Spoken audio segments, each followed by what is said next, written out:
Welcome to Minghui Radio's Falun Gong News, direct from China and around the world. Topics include news about the persecution of Falun Gong in China, local events, and special items of interest. Now for this week's stories.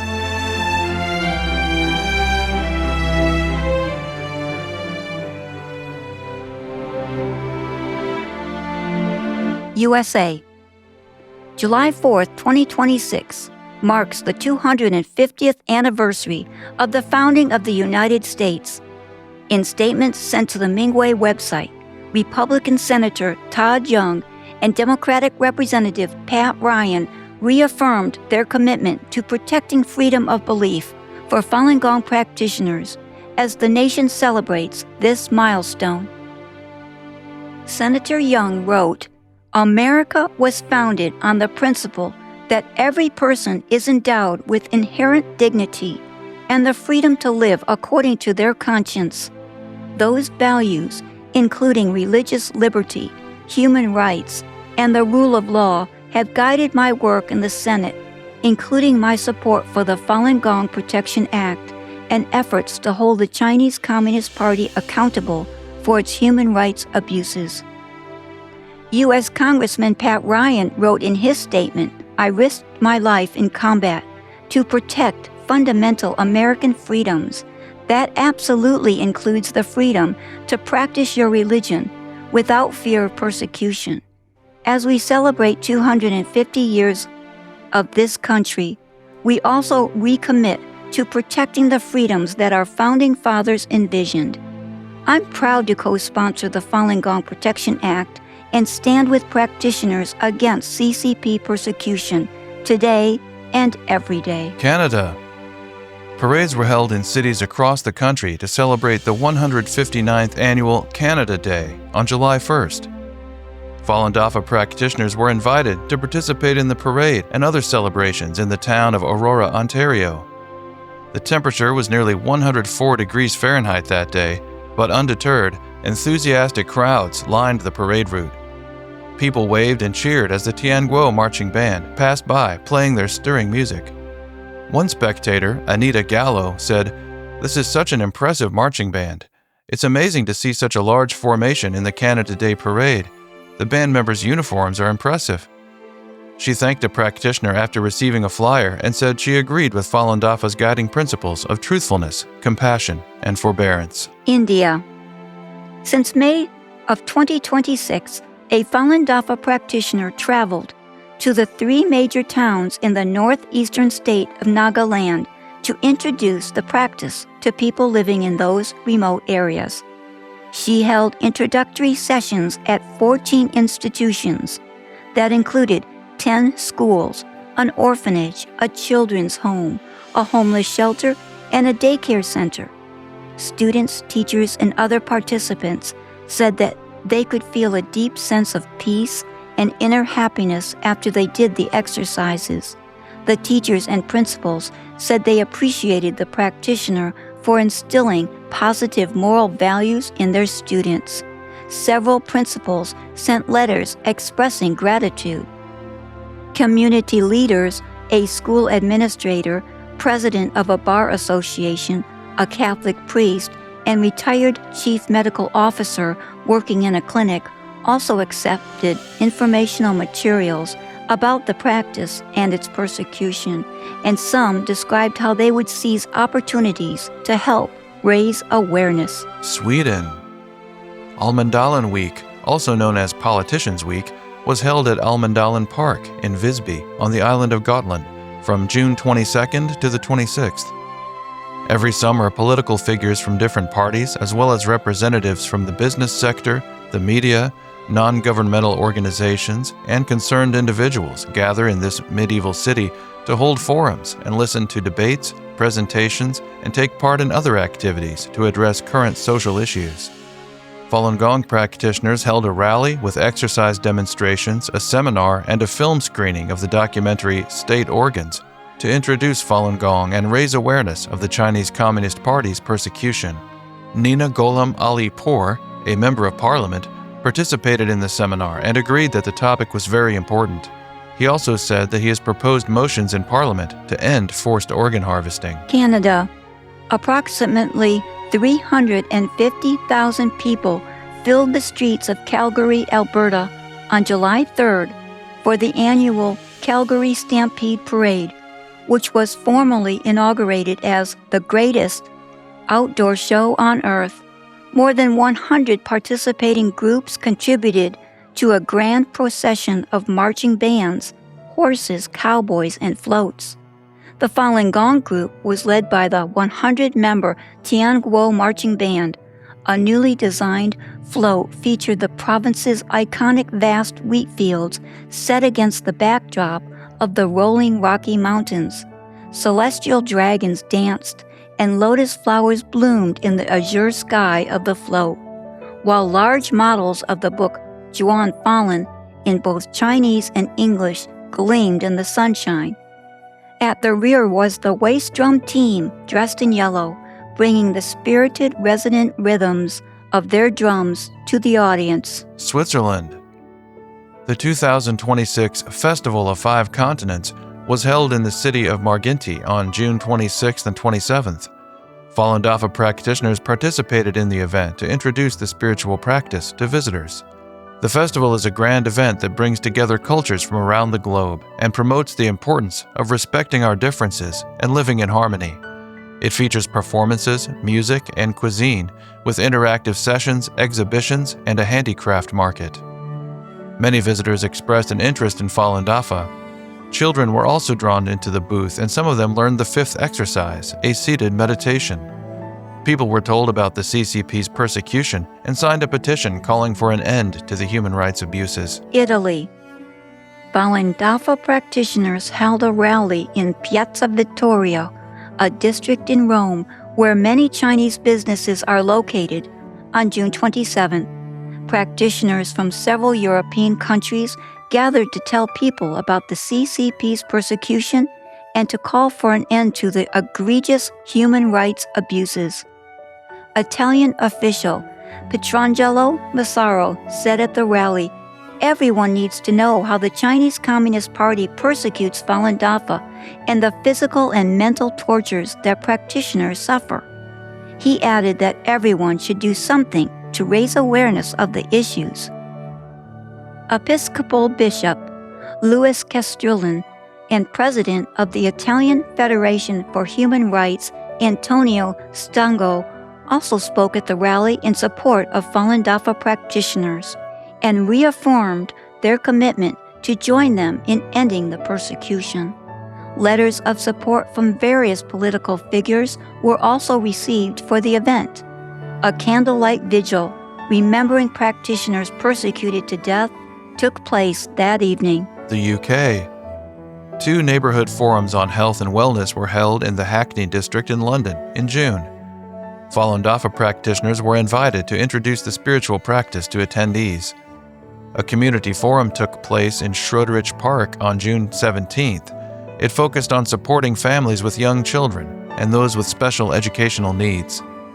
Local residents tried the Falun Dafa exercises by following the practitioners' movements and said they felt refreshed afterward. On June 30th, practitioners were once again invited to participate in the Health Forum, organized by the London Fields community.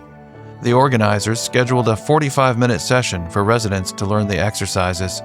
Many participants asked for information about group exercises in their area. Community manager Sandra said, "Residents who participated gave excellent feedback. After trying it myself, I also felt that the Falun Dafa exercise session added a wonderful element to the day's activities."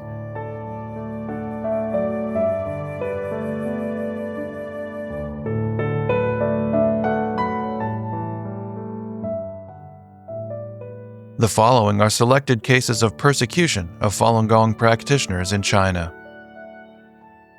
A 65-year-old man from Chengdu took up Falun Gong before 1999 while serving life in prison for embezzlement. While many other prisoners who were also sentenced to life have received commutation and been released, Mr. Zhao Naiqian remains jailed and faces continued brutal torture for upholding his faith. The prison authorities told his family that if he refused to transform, there would be no way for him to be released while he was alive. In 2017, Mr. Zhao's mother tried to visit him but was denied and was never allowed to see him again before she passed away. Mr. Zhao told his family that he wouldn't renounce Falun Gong in exchange for a reduced sentence. After spending 30 years in prison, he has become very strong. He told his family, "Don't complain, treat others with kindness, and be considerate." When his sister visited him last December, a guard told her that Mr. Zhao would not be allowed any further visits with his family. Mingwei previously reported on the abuse of a Fuyang City woman who is serving a 5-year term for her faith in Falun Gong. New information has emerged that Ms. Fan Wenfang, in her 70s, was often denied food in the first few years of her imprisonment. It was ordered that Ms. Fan was to be starved because she held firm to her faith. The guards and the inmates assigned to monitor her even dumped her food into a manure pit on purpose. She was so hungry that she scooped up the food from the manure pit. Ms. Fan was ordered to take unknown drugs, which she refused. After that, the guards mixed the drugs into her food. Prior to her latest persecution, Ms. Fan was also given 3 labor camp terms, totaling about 2 years, and jailed twice, for a total of 12 years. She barely survived the torture while in custody. She lost all of her teeth during her first prison term as a result of frequent force feeding. A man in Liaoning province was sentenced to 2.5 years in May for his faith in Falun Gong. Mr. Zhang Yagong was arrested for posting his calligraphy work on Kuaishou, a Chinese social media platform. He was later released on bail after posting a 2,000 yuan bond. The police submitted the case to the local procuratorate at an unknown time, and he was then indicted. Mr. Zhang appeared in court and was sentenced to prison with a 5,000 yuan fine. The court refused to provide a copy of the verdict to his family and urged them to talk to the court-appointed lawyer for further questions. When the family contacted the lawyer, he responded that the court was following the rule and that it was, quote, illegal for them to provide the verdict, adding that they would be held accountable if they did so. A 62-year-old woman in Harbin City was admitted to a women's prison in June to serve a 7-year term for her faith in Falun Gong. Ms. Lu Fujin was arrested at home by officers from the local police station. They confiscated 16,000 yuan of banknotes with Falun Gong messages printed on them and 200 self-adhesive stickers bearing messages about Falun Gong. Over 20 other local Falun Gong practitioners were also arrested on the same day. The police sweep was ordered by the Harbin City Political and Legal Affairs Committee, an extrajudicial agency given the power to oversee the persecution of Falun Gong. Ms. Liu was initially sentenced to 3 years, but the court increased her term to 7 years. Besides Ms. Liu, at least 2 other practitioners arrested in the same police sweep were also confirmed to have been sentenced for their faith, including Ms. Zhou Wanying to 7.5 years and Ms. Zhao Chuhua to 38 months.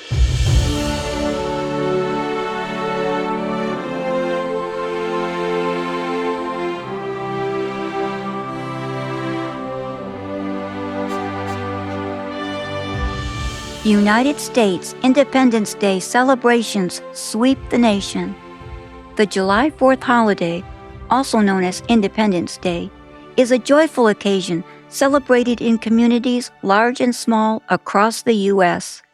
It commemorates the adoption of the Declaration of Independence in 1776. Festivities often include fireworks and grand parades during which people express their patriotism and gratitude for freedom. This year marked the 250th anniversary of the birth of the country, so the celebrations were especially jubilant. Falun Dafa practitioners across the country participated in the July 4th parades. They seized the opportunity to share their practice with parade spectators and give thanks for the liberty the country was founded on. Among the celebrations that took place in the state of California was the Huntington Beach 4th of July Parade. the largest Independence Day celebration west of the Mississippi River, with over 500,000 spectators. Led by the Tianguo Marching Band, the Falun Dafa Practitioners Group also featured a float decorated in the colors of the U.S. flag, red, white, and blue, and carried celestial maidens and practitioners demonstrating the Falun Dafa exercises. Tianguo Marching Band members, wearing the attire of Tang Dynasty warriors, played melodies that included The Stars and Stripes Forever, Sacred Song, and Triumphant Return. Parade spectator Mark Maxfield said, "The music is amazing and the band is well organized.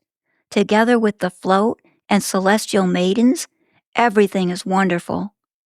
Washington, D.C. was affected by the extreme heat wave that swept the country's east coast, with the temperature reaching 102 degrees Fahrenheit. The Independence Day Parade, scheduled to begin at 10:30 a.m., was canceled at the last minute. The Tianguo Marching Band and Waist Drum Team, consisting of nearly 200 Falun Dafa practitioners, still performed near Capitol Hill, undaunted by heat. They were highly praised by tourists from all over the country. Ellen from Rochester, New York, kept clapping and cheering for the Tianguo Marching Band. She said, "I love their performances. They are very striking. They draw people's attention and look so joyful." Ellen added that as an American, the value she cherishes the most is that everyone can live in harmony. She and her husband took photos of the band and sent them to friends in Brooklyn who work in the music industry. In the state of Texas, practitioners from the cities of Houston, Austin, and San Antonio participated in the South County 4th of July Parade held in the Woodlands, a satellite city of Houston. The event is one of the largest Independence Day parades in Texas. It was larger than ever this year, with nearly 150 participating groups. The Southern U.S. Falun Dafa Association was once again invited to participate in the festivities. The parade not only featured gun salutes and the appearance of the American eagle, a symbol of the American spirit, but also reenactments of historical figures from the Revolutionary War and a military flyover along the parade route. The 1.3-mile route was packed with spectators expressing their patriotism. The organizers estimated that approximately 30,000 people lined the parade route.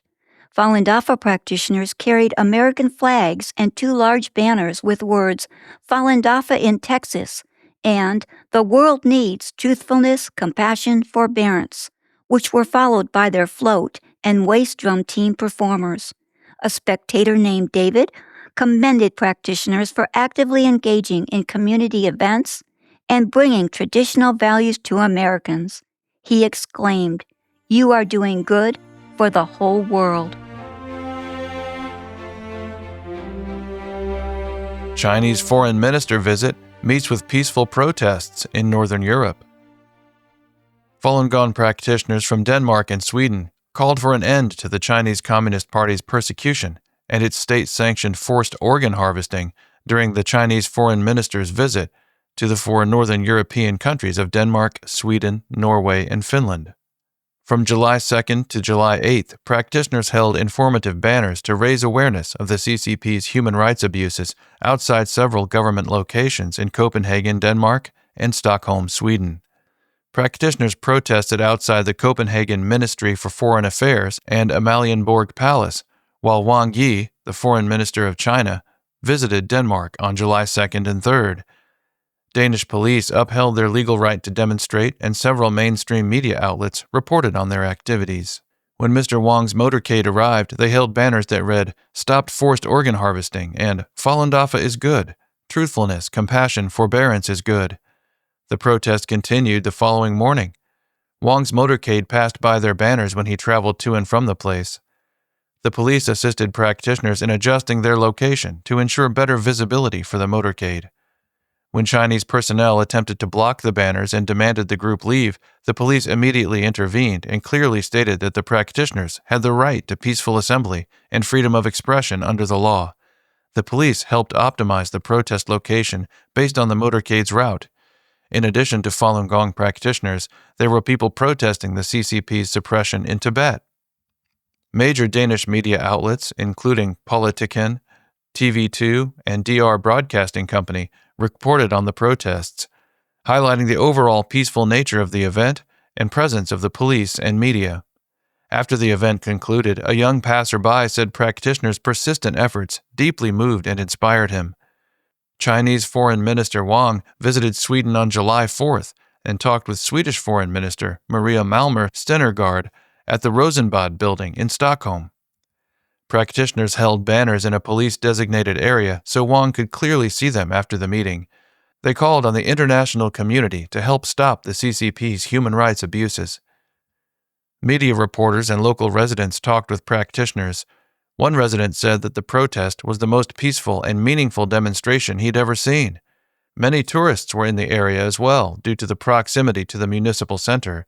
They talked with practitioners and were shocked at the CCP's persecution and forced organ harvesting. Many signed the petition calling for an end to the human rights abuses.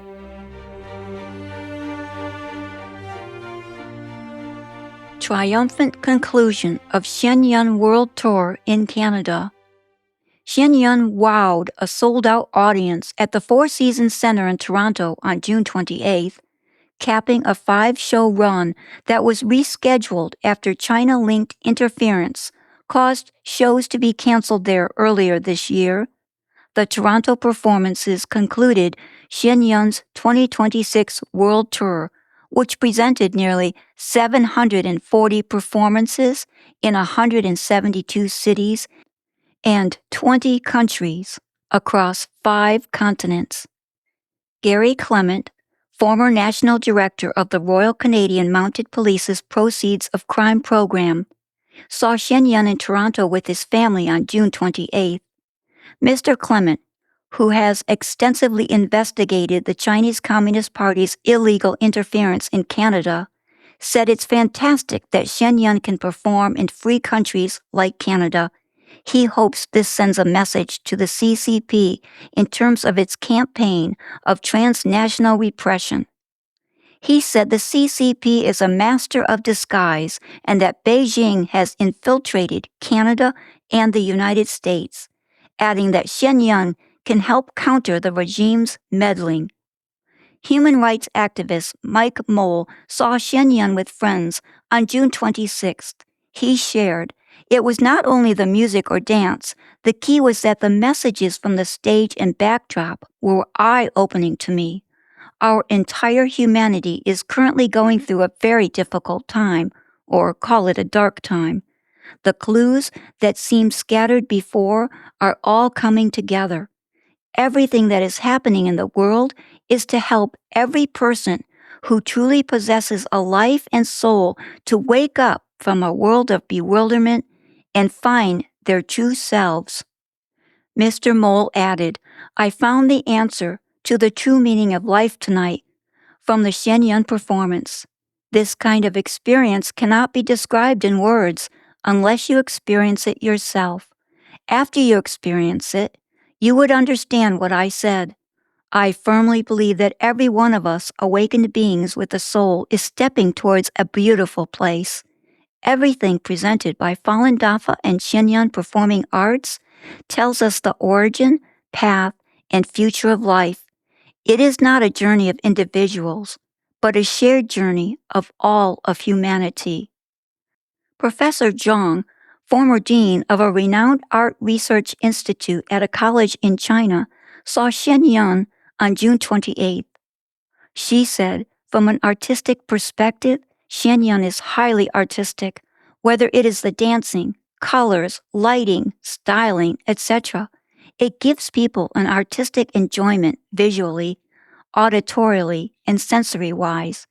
It is absolutely a lavish feast." Ms. Zhang originally planned to see an April performance. The fact that it was among those canceled due to hoax bomb threats had a strong impact on her. She did not understand why an artistic performance could face such significant pressure. With these questions in mind, she started learning about Falun Gong and reading Falun Gong books. Professor Zhang believes that Shenyun helps Chinese people find what she describes as the roots and veins of Chinese culture. She added, "I believe that Shenyun is being helped by higher beings. They are radiating across the entire venue from a high place. I hope our lives also receive the help from higher beings," she said.